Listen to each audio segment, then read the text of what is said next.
Ce nouvel opus de Renault Clio qui a été présenté au dernier Salon de Genève compte bien réitérer le succès des anciennes générations. Numéro 1 des ventes en France et numéro 2 en Europe, elle devra affronter une adversaire de taille, la Volkswagen Polo. Elle a été lancée en octobre 2017 et c'est la première Volkswagen vendue en France. Elle possède de sérieux arguments et ne compte pas se laisser faire pour ce premier match statique. Le design de l'ancienne Clio était l'une de ses qualités. Alors le but c'est de conforter cet acquis et de simplement moderniser l'ensemble. Alors si au premier coup d'œil les changements ne se voient pas forcément, elle change tout. Les optiques avant reprennent la signature de la marque. On a également des feux arrière qui ont été modernisés, les boucliers redessinés, la calandre élargie. Et Renault a aussi travaillé pour réduire les écarts entre les éléments de carrosserie. Le but c'est d'améliorer la qualité perçue.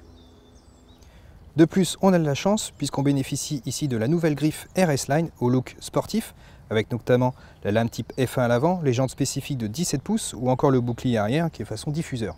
La Polo qu'on a ici est également dans une livrée dynamique Airline, donc les jantes 17 pouces spécifiques, des bas de caisse spécifiques, également un becquet de toit.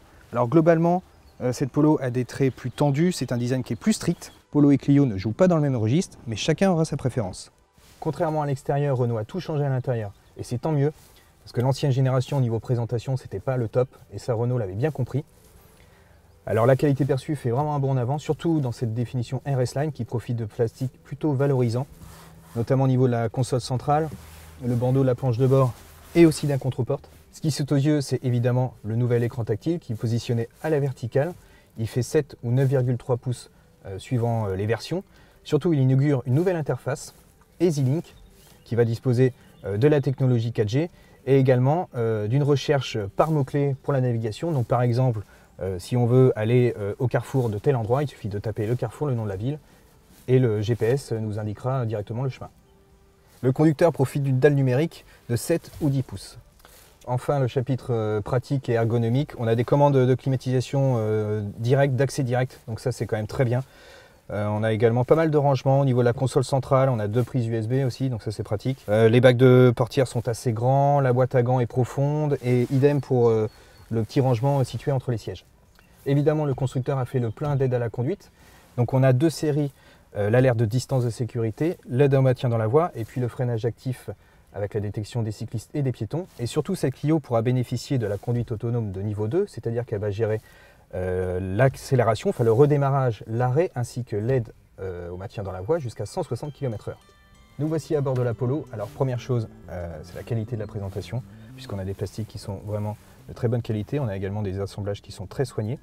Alors après, ce qu'on pourrait un petit peu regretter, c'est qu'on n'ait pas qu'on n'ait que des plastiques durs au niveau des contreportes. Après, au niveau ergonomie, c'est également bien fait. On a des commandes qui sont directes au niveau de la climatisation.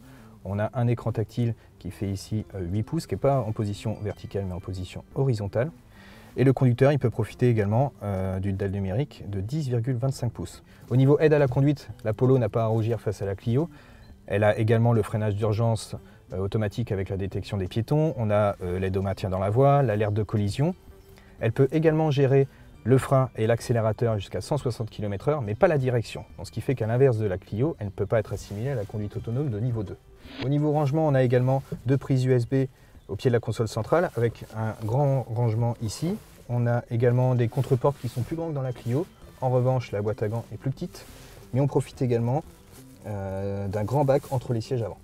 Et maintenant, on va aller voir les places arrière de la Clio. Par rapport à l'ancienne Clio, le gabarit est sensiblement le même, donc pas de révolution à l'intérieur. Seulement, Renault a fait quand même des efforts. Ils ont creusé le dos des sièges avant, donc ce qui fait qu'on a plus d'espace pour les jambes. Les codes d'habitabilité sont plutôt corrects. On a une bonne garde-toit correcte. Également de l'aisance pour les coudes. On a une banquette qui est relativement moelleuse, qui est assez confortable. Donc ça, c'est plutôt positif à l'arrière de la Clio. Et du coup, maintenant, on va voir comment c'est à l'arrière de la Polo. Ici, on a plus d'aisance, plus d'espace, notamment au niveau de la garde au toit, la largeur au coude. On est également mieux installé, on a une meilleure posture, parce qu'on a les genoux qui sont un peu moins pliés. En revanche, il y a 2 points négatifs. C'est la fermeté de l'assise et également le tunnel de servitude qui est beaucoup plus imposant qu'à bord de la Clio. Alors pouvoir transporter des passagers à l'arrière, c'est bien, mais il faut également emmener les bagages et donc on va voir la partie coffre. Renault a fait des progrès par rapport à l'ancienne génération. Le coffre cube 391 litres en essence, mais moins en diesel, 366 litres, car il est amputé par le réservoir d'AdBlue. 2 points négatifs, C'est la largeur ici qui peut être un peu gênant pour disposer les objets et également le seuil de chargement qui est un peu haut. Visuellement, celui-ci paraît plus grand et pourtant d'après les chiffres, il est plus petit puisqu'il cube à 351 litres. En revanche, son seuil de chargement est plus bas, donc c'est nettement plus pratique. La Clio est disponible en 4 motorisations allant de 65 à 130 chevaux en essence et en diesel de 85 et 115 chevaux, et une version hybride sera disponible à l'horizon 2020. Concernant la Polo, c'est 4 moteurs à essence de 80 à 200 chevaux et 2 diesels de 80 et 95 chevaux, et ici il n'y a pas d'hybride. Au chapitre tarif, on ne peut pas évidemment tout vous détailler, mais sachez que les versions que l'on a aujourd'hui, donc la Clio RS Line débute à 21 400 €, la Polo Airline débute à 21 180 €, mais globalement, les tarifs de la Polo sont plus élevés. Présentation, finition, habitabilité et dotation technologique, la Polo a de sérieux arguments, mais en face, la Clio revient dans la course. Sa présentation est nettement plus flatteuse qu'auparavant.